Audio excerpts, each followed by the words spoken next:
colleagues We with were. different institutions. So I really appreciate your time and that we can actually have a discussion on where we are and what we are doing.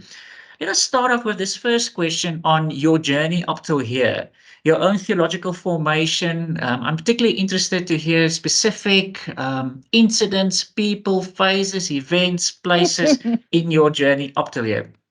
Over to you. Okay, interesting. So I think, we often define theological formation purely in terms of where one studied. And it's so much more than that, as you think about it. So if you want to talk about formal theological formation, of course, reform training at the University of Stellenbosch back in the day when it was, directed at just Dutch Reformed students, quaking Dutch Reformed students at that time. But then, of course, also shaped very much by Pentecostal lived religion and to a certain extent, Pentecostal theology. Although I often say, people would approach me and say, "Can you please review this article on Pentecostalism?" And I would say, "Well, I'm a practical theologian. Yes, I'm a Pentecostal in terms of my lived religion, but I'm not a scholar of Pentecostalism."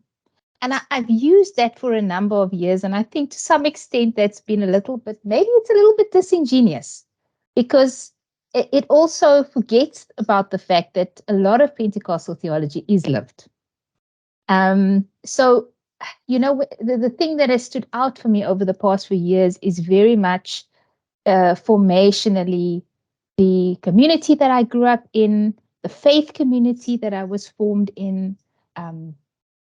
The people who were part of that faith community who were not academics or outstanding scholars. In fact, they were very ordinary people that have really shaped my scholarship over the years, thinking back on that time and even my calling to this particular subfield of theology and development has been shaped by some of those significant interactions over the years. Of course, Stellenbosch was formative. And one remembers many incidents during that time.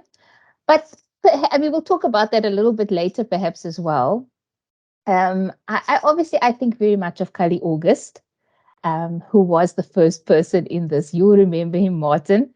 And I think at the time that we were second years, he was just newly appointed.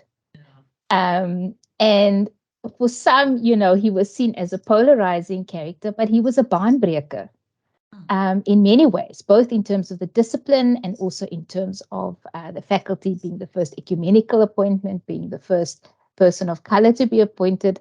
And maybe what I remember most was he had this huge poster of ANC activist. Well, now she was just an activist, but she was aligned to the ANC, Dulcie September, in his office. And I remember thinking, who is this woman? And why does this man have an ANC poster in his office?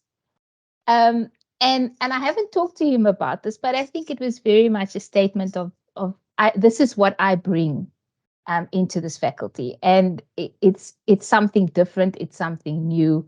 I'm connected. I'm an activist.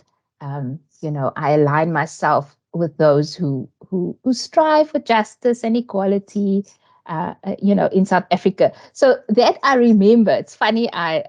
It's a very funny thing. It's just a poster, but I connected maybe with the dawning of a new era, if you will. So, there are many people along the road. I think also not only my congregational faith community, but I've also very much been shaped by the Student Christian organization, being part of that, which at the time was merging to become what we used to call multiracial, but was in effect, when I was a student leader in that national movement, was an 80% Black African movement. So in a sense, being baptized into that while attending Stellenbosch University, which was at that stage still, very white. So SCO shaped me and formed me in ways as a leader, I would say, as a Christian leader. And then later, all the many practitioners who've become friends, some of whom were students, but have become friends, who continue to shape me on my journey. So for me, it's very much always doing theology and being formed in community and communities, multiple ones over the years. Excellent. That is extremely helpful. In a sense, I would like to continue with that question, but put the emphasis on place. Also pick that in your latest work. So, what about Stellenbosch as a place? Has this place changed, or is it still the same place? Can you please elaborate on that? Well, On I the think, yeah. you know what? I mean, I have to go like this because I think since we were students, it has changed. There's no doubt about it. You will remember that in the year 2000, I think we were BDiv students about to graduate in that year when the the Uniting Reformed Church came over. And of course, at that stage, we could not know what would happen in the years to come. It was seen as a very radical move. I think for the United Reformed students from UWC, it was also very disruptive for them. People like Rothri Chaka became our colleagues, classmates in their fourth year, for example. So what has changed since then? Well, we know Stellenbosch University is a historically white university. And the question remains, is it still a white university? Historically, it was a white university. I think university-wise, it's very different to our particular faculty. So we still have a long, long way to go in terms of the broader university, in terms of demographics. In terms of our own faculty, we have accelerated diversity statistics. I think in terms of gender, but I think gender, we're seeing that across the board internationally, 50-50 parity and even more women than men now registering for theology. And then in terms of race, I think, and class, we're seeing 70-80% students of color, perhaps even more. Whereas let's see, when I was there, what it was me, right? Me and I think Freddie at undergraduate. And then when I started teaching at SU in 2013, in a third year class, there might be 35-40 students, and then you might have 7 or 8 students of color. So maybe a third. Now it's 2/3 or more plus, right? 3/4. So demographically, it's changed also in terms of staff. I think we've hit the 50% mark. We're moving over that in terms of at least racial diversity. We are still lacking in terms of gender diversity, and that is something which the dean is very clear about in terms of targeting. So I think we're lagging gender-wise, despite the fact that students are more representative of South Africa, gender and race-wise. But it's not just a numbers game for me. Spaces, I've always said, and I've said this to my students, that there is a spirituality in the walls that one cannot see, institutional cultures that continue to exist and perpetuate no matter what the skin color of the people are that come in. You can simply take on those same institutional cultures. And institutional culture can be good or bad. Not everything within Stellenbosch University was bad. But some of the more harmful institutional cultures, if our minds are not decolonized, if we're not self-reflexive, we can simply start perpetuating some of those patterns and become part of the system. So I think institutional culture, we are not yet there. We remain on a journey.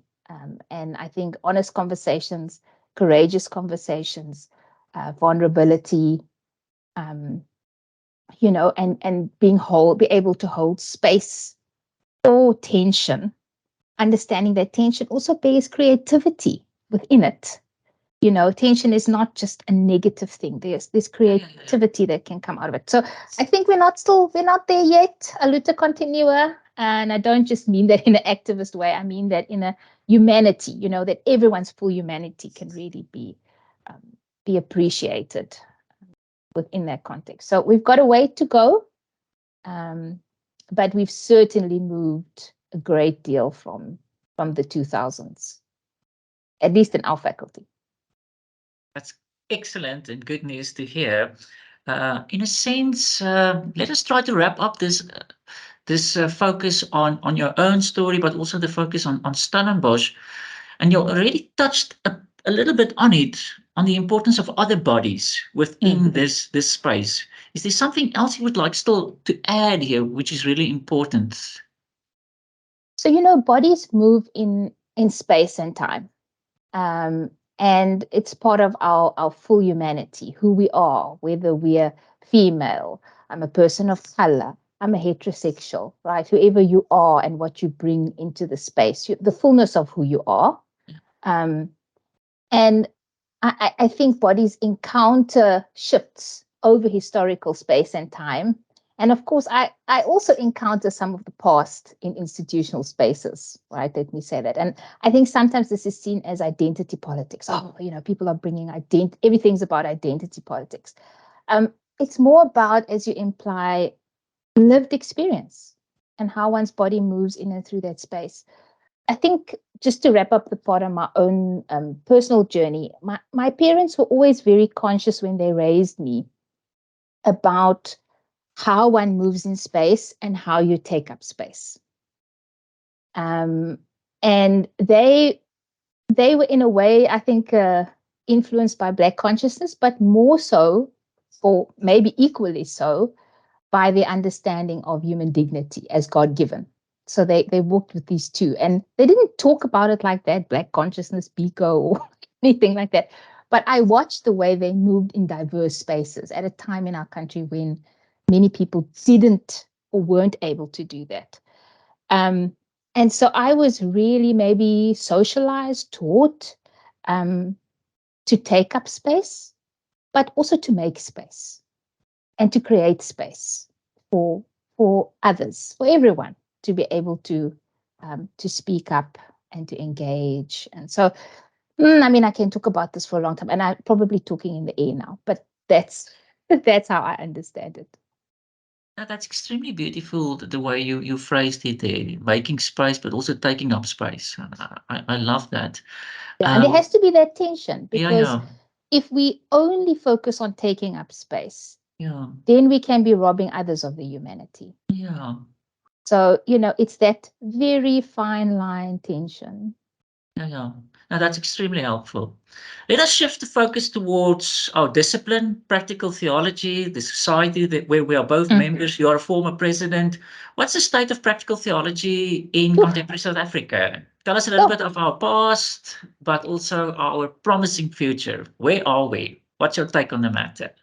okay. All right. So it's a difficult one. So I think firstly we must be honest. And I also write about that in a recent article in our department's moving methodologies book. About the fact that South African practical theology was birthed in reformed and largely white soil. I mean, we just have to recognize that off the bat. And I think this definitely shaped the discipline trajectory. Well, I can't say the word trajectory in the early years. But I do think that currently we're in a good space.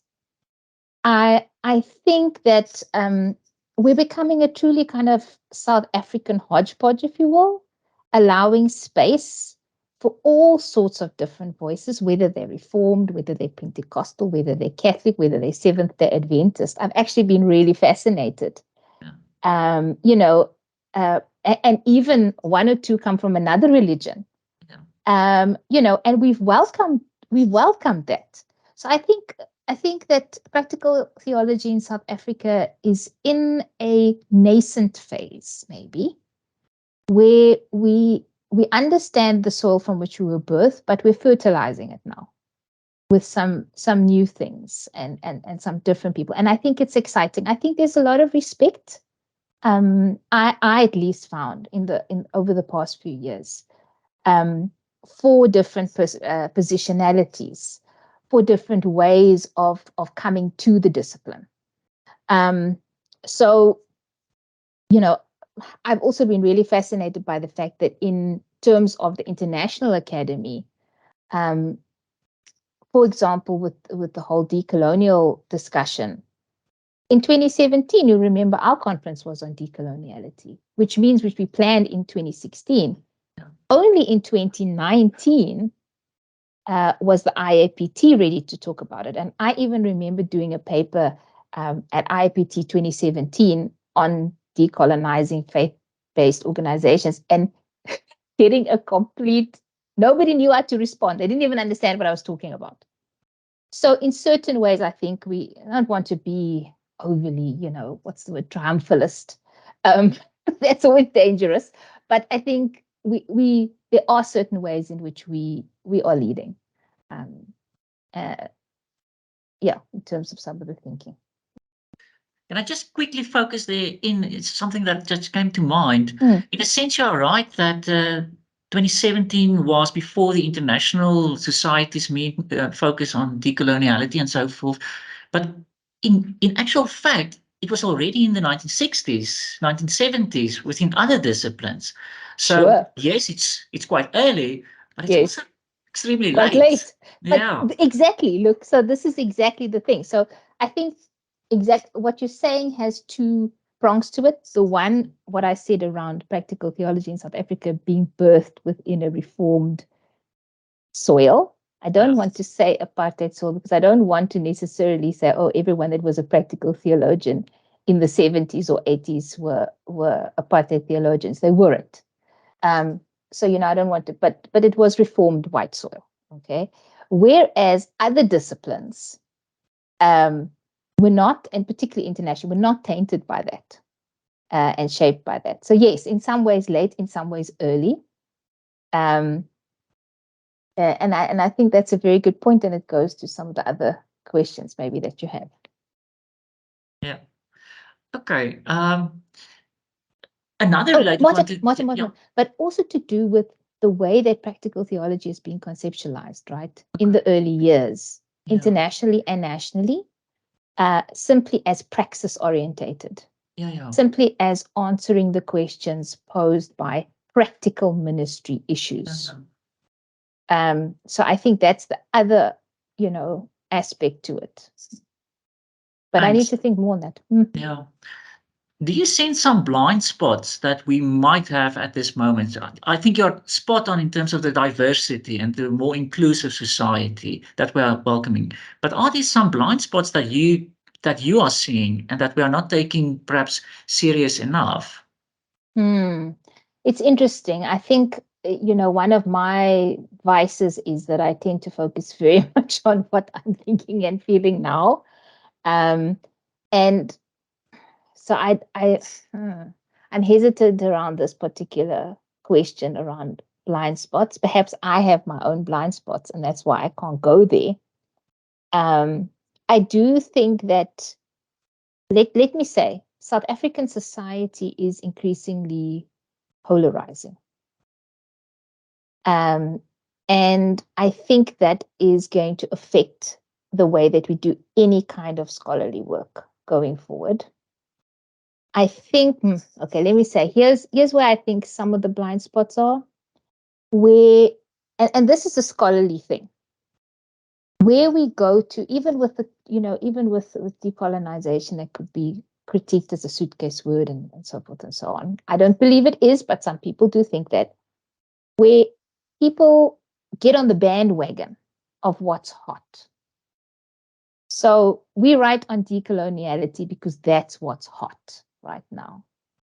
Not because this is what, and this is maybe not the case in South Africa, but not because this is what's affecting my community currently. I think that's the one. I think the other one is, see, as I talk, it comes.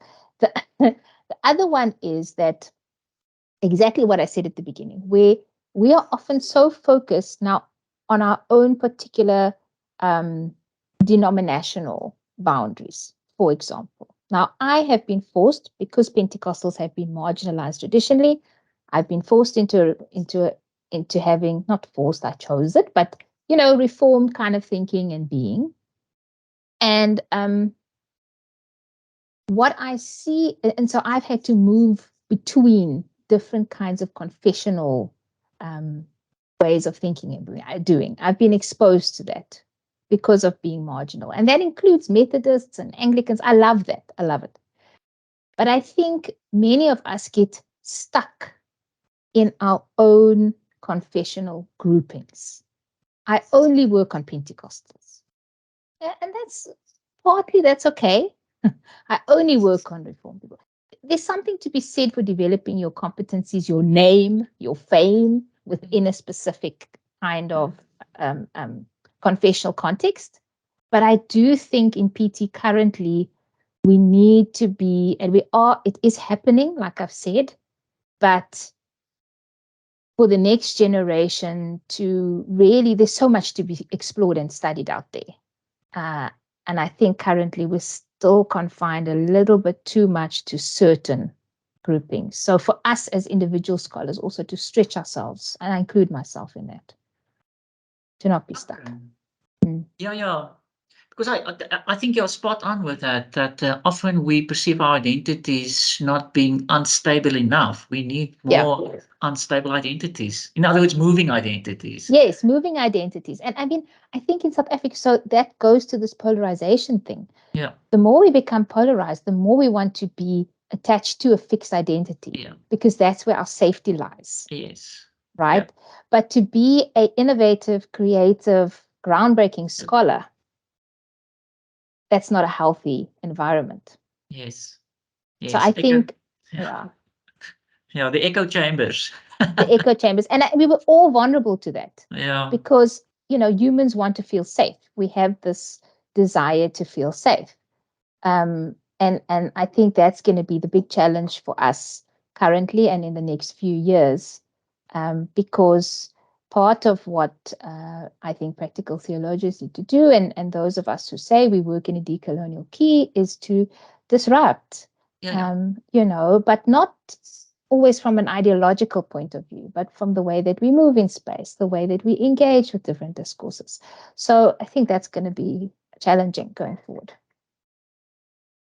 Let's talk about the international scene. So you've said some important things about our local context and society, but how does that relate to the international society where you're also in a leading position? Can you elaborate a little bit on that? So the international, if we talk about the International Academy of Practical Theology, of course, there is another one, there's empirical societies and so forth. So, and many of the same actors are moving in and between some of these international groupings. The International Academy was a closed, I would say, elitist kind of academy in the past.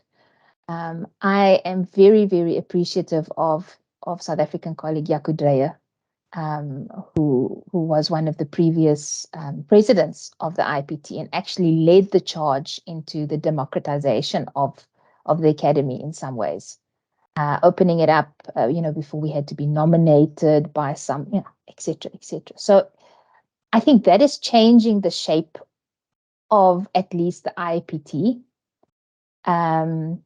Because it's opening up space for PhD students as associate members, members from more diverse contexts.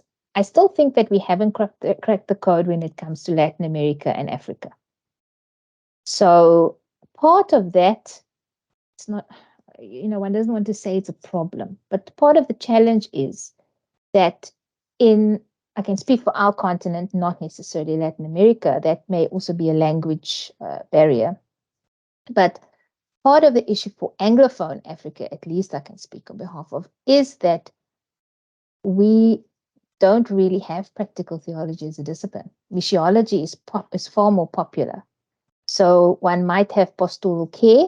I think it's growing, but many scholars who I would term practical theologians are moving in the world Christianity grouping currently.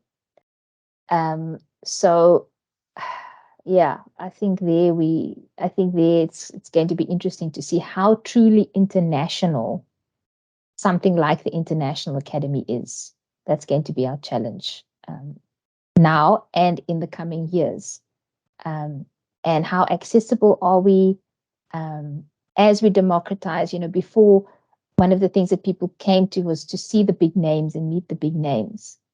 And as we democratize, we have a different way of understanding who the voices are. So that's going to be interesting going forward. I think it's going to become less about big names and more about interesting ideas and unique perspectives. I talked now all over the show, but anyway. Yeah, but in a I don't know if sense I that answered your question. yeah, no. I think it's really helpful because in a sense it's also reflecting what's happened within our own society. This opening up, hearing more diverse voices and bodies, and so the emphasis is more on ideas than Yes, just names. than just names. But of course, that also, of course, academia is built on names, built on Yeah. fame. It's built on hierarchy. So it is going to be interesting to see how that pans out, because I do get the sense that some big names will begin to withdraw because they don't get the airtime that they once did. And so whether that will happen in our local society, I haven't seen that in our local society. But I do wonder if it's a thing. People will go elsewhere. So we'll see. We'll see. It's. I'm saying a lot now. Okay. I Interesting. shouldn't say. Let's move on. On practical theology's relationship with the other disciplines, I know that's the case in your department, also our department, other Yeah. faculties, with missiology, Yes. that we are grouped together. I would like to hear your thoughts on practical theology and missiology coexisting.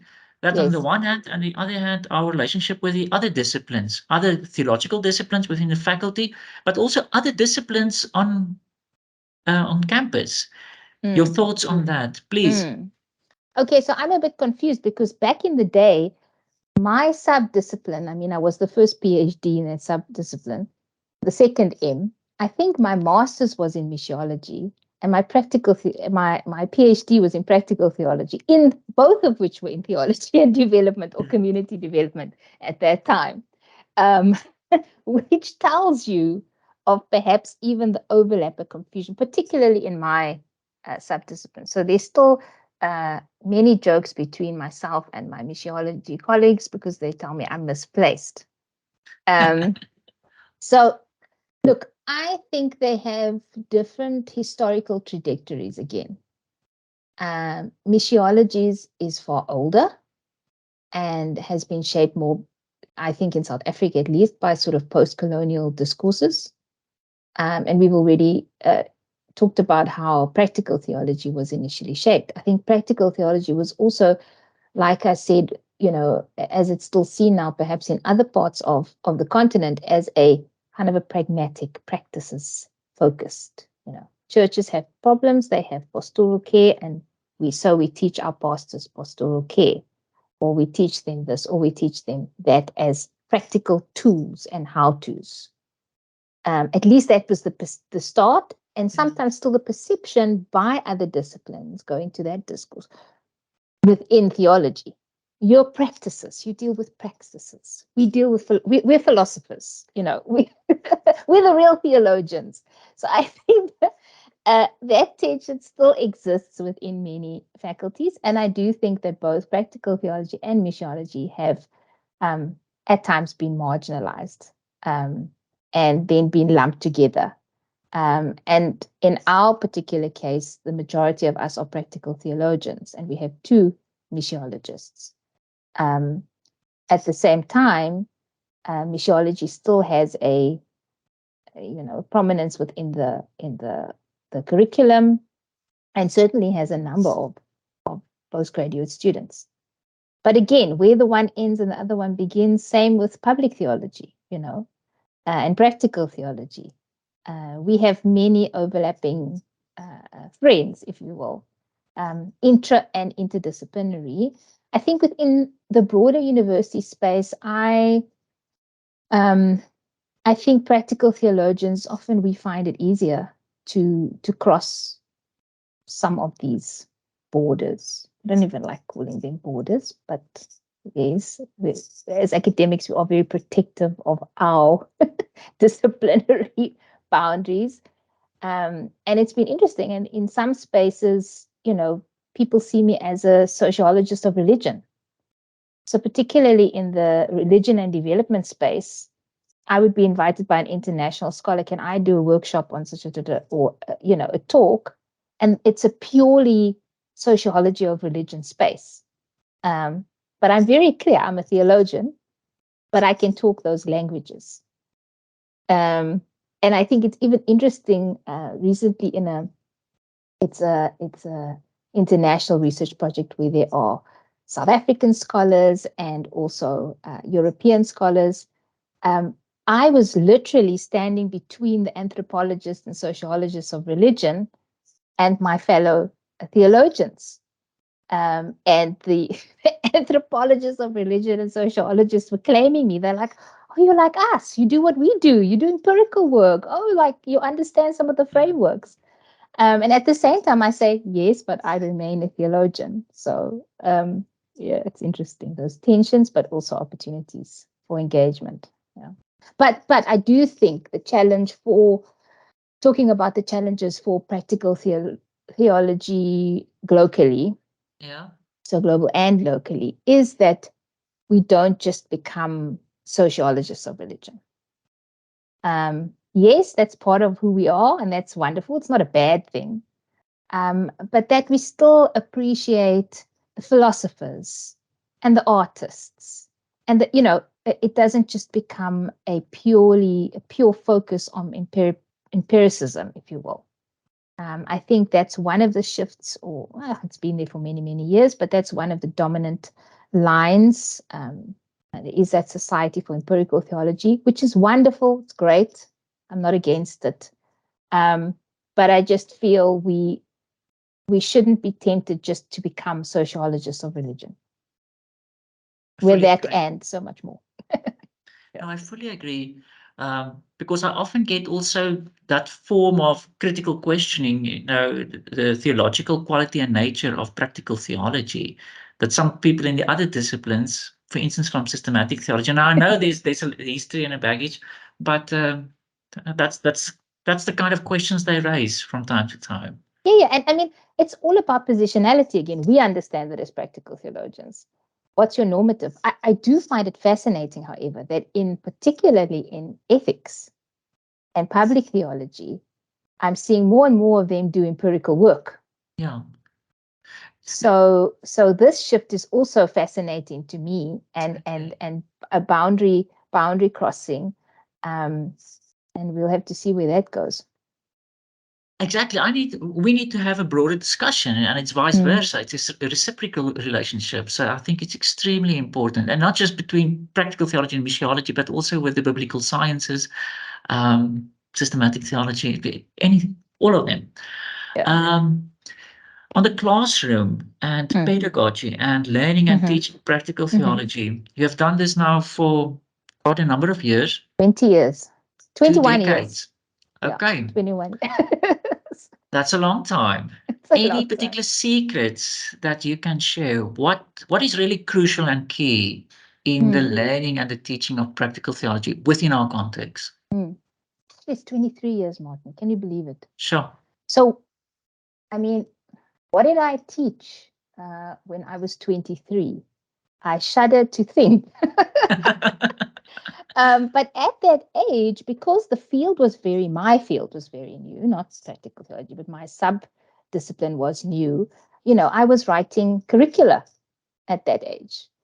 And of course, in my discipline, we're also very influenced by, at least the more radical schools, by Paulo Freire. And Freire was very critical of the banking model of education, any kind of education, community education, of course, in his case. So from that age, partly because I was influenced by Freire, and then if I'm honest, partly because I was young and probably didn't know that much, I always had a very facilitatory style and student-centered kind of pedagogy, where I always centered the experiences and the context of the students that I taught. And at that stage, many of them were older than me. And when I reflect back, and that's always been my style, the understanding that students have tacit knowledge. They're not blank slates. We know that that's old hat. We say it, but I don't think we always mean it. So we would write a paper on how students are not blank slates and da da da da da. But I think that we often don't really acknowledge that. So that's been one of the things which I've carried with me over the years. I think it has become more challenging as class numbers have grown. To Because the stage on the stage model is far easier when you have 100. If you have 120 students, group work and dialogical engagement is not as easy.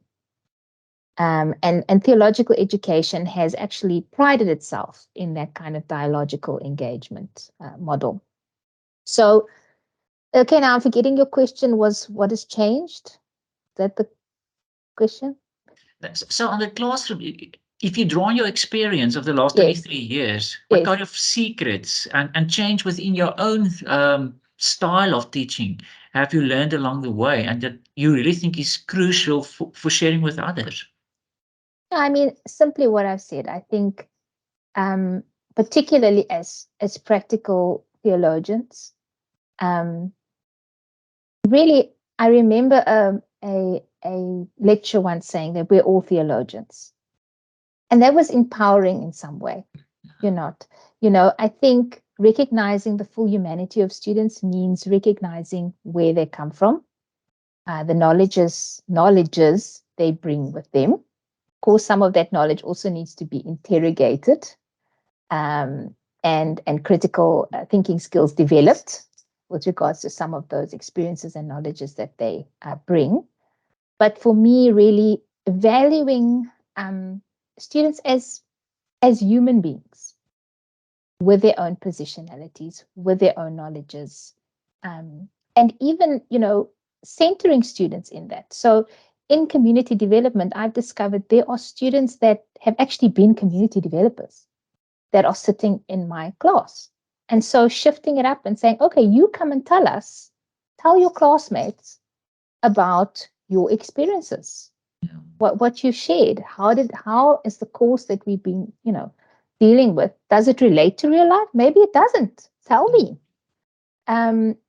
Or we have in our classroom students who have been church leaders, clergy, but maybe also lay leaders Yeah. who are sitting there and we assume they know nothing.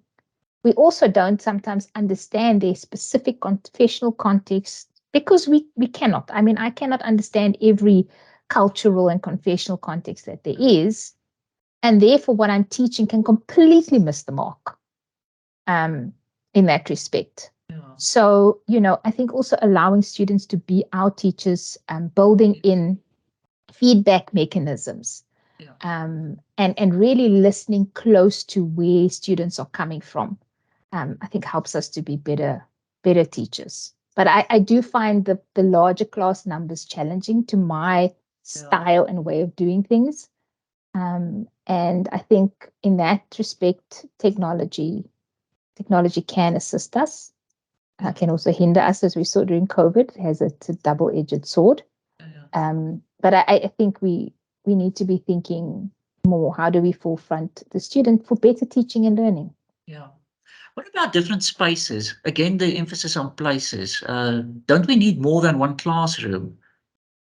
Yeah, I mean, look, the classroom of life. I mean, Yeah. this is the thing in practical theology, and the problem with the commodification of education is that we are more financially constrained than ever, particularly theological faculties and departments. We're not where the money is. And the classroom of life is far more expensive. We take students out, but I don't think it's only about taking students on outings. It's also about bringing, like I said, students' experiences into the classroom and, encouraging reflexivity. Yes. So how, particularly as practical theologians, how does, some of these, I mean, yes, there is such something as normativity, but how are some of these frameworks that we've provided for you? Does it actually gel with where you find yourself? Do you understand it? Does it speak to it? We're encouraging students to have a dialogue. I think that's one of the things that I've been also encouraging in my teaching and learning is in what I call an integrated reflexive assessment. at the end of the semester. That's usually their main assessment. Not another theoretical, Yeah. Bloom taxonomy, one knowledge thing. But really, like, how does this integrate? If you're going to do community development in your community, okay, so I've taught you a few of these kind of tools, snapshots of the tools. So does it work? Do you think it will work? How does it apply? How would you apply it? My last question deals with the future, and especially your future. And once again, congratulations on your appointment and the inaugural lecture in August. Can you Thanks, tell Kalila. us, can you tell us a little bit more? What can we expect from you Hmm. in the next 5 years or so? What's your plans? Okay, so what I said to you before we started the formal part of the interview was that one needs time to be creative and reflective and discerning, which I haven't had. So my part of my cop out is to say to you, this is exactly what I'm going to give attention to in my inaugural lecture, because I want to think about it's 25 years of the subdiscipline of theology and development at Stellenbosch University this year. Can you believe it? Ons raak Sure, oud. sure. So it's 25 years of that. And so I really want to reflect a little bit on the discipline, but also, of course, my own role and understanding um, where we find ourselves in. So part of this is to say, uh, watch this space. I think part of it is to say that I've come to understand myself, although I perhaps didn't always, as someone who always brings counterpoints, counter knowledges, counter discourses to the norm. Um, what people say is normative, Yeah. and I've reflected quite a bit. It's been quite interesting when I look at some of the things I did. I go, oh, I didn't have decolonial, for example, as a framework. I just wrote from who I am, and then I go and I look. I go, oh, this is very decolonial. Yes, excellent. Yeah. So, you know, I Yeah. didn't go out to do X, Y, and Z often. And yes, certain things, of course, one plans and so forth. But certainly, in terms of my own trajectory over the past few years, um, I said to say Johan Sillier, for example, you will see in my inaugural, I will talk about story. And I said to Johan about 2 years ago, I said, Johan, there's a funny thing. I'm starting to write in a different way. And I I'm starting to write, more from stories. I'm starting to tell more stories. And of course, Johan said, that's wonderful. Yeah. Go with it. And I said, but Johan, it's not the formal way of Yeah. writing, Yeah. as I was trained and as I've, been dominantly sort of Yeah. writing over the past 20 years. And he says, that's fine. Like, you're growing, you're developing. And I never saw myself as a storyteller. Never saw myself as a storyteller. And I suppose as you become older, you realize, oh, well, actually, this is what my family have done all their lives. They've told stories. And I'm fascinated by story, historical stories, personal stories. So perhaps that is where I think I will get more in touch with my creative storied side. And I think this moment gives me the chance to perhaps explore different aspects of ways of being a scholar. So we'll see. Excellent. That's excellent news because you still have so many stories to tell, and we really look forward to that.